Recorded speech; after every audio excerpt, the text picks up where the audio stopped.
So Bo Nix has been named the starting quarterback for the Denver Broncos for 2024. What does this mean for his fantasy football value and the rest of the offensive players in the Denver Broncos backfield and in the wide receiver core? Make sure you guys hit that subscribe button before I go any further if you are new to the channel. Now, as far as Nix, listen, this was an obvious call. I mean, Nix has played really, really well the first two preseason games. And, of course, he was the last of the multitude of quarterbacks who were drafted in the first round, the 2024 NFL draft, coming out of Oregon, putting up video game numbers his last season there. Just unbelievable, short to intermediate accuracy, just off the charts, gets the ball out, good decision making, reads defense as well, just doesn't have a cannon of an arm. That's the one knock on him coming into the season, or coming into the league, really. But he landed in an ideal spot with Sean Payton. Obviously, he took Drew Brees to another level, another smallish quarterback who had some arm strength question marks when he first came into the league, especially after the shoulder injury as well.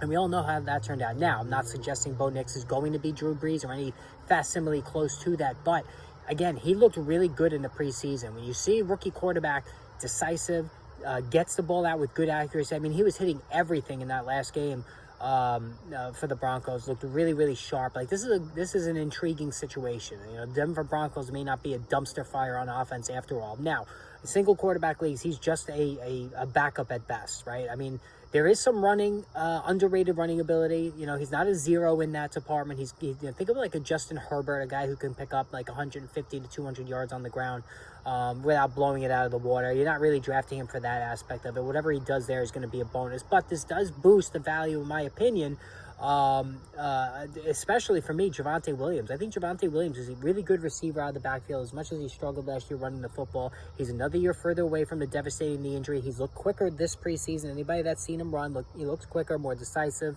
with his cuts, and he's catching the ball out of the backfield. And this is a strength of Bo Nix, throwing underneath, throwing short to intermediate passes, and Javonte Williams is going to be heavily involved in the passing game. So I am in on Javonte Williams once again.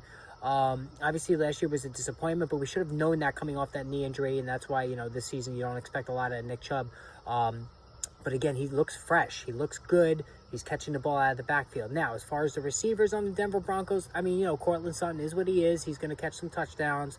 He's not a field stretcher by any sense of the word there. Doesn't have great separation ability. He's a contested jump ball guy, which is scary because those guys tend to age quickly, a la Kenny Galladay, a la Allen Robinson. So I'm not chasing Courtland Sutton anywhere. You know, you want to talk about the tight ends, I mean, that's fine, but for me, it's really just Javonte Williams who gets a boost, and Bo Nix becomes intriguing as a backup in deeper leagues. And in super flex leagues, he's still, you know, just a decent quarterback, a low-end quarterback too. Let me know what you think. Post your comments in the comment section below. Make sure you hit that subscribe button so you're involved with all the videos I'm going to be posting over the next couple of weeks. Stay tuned.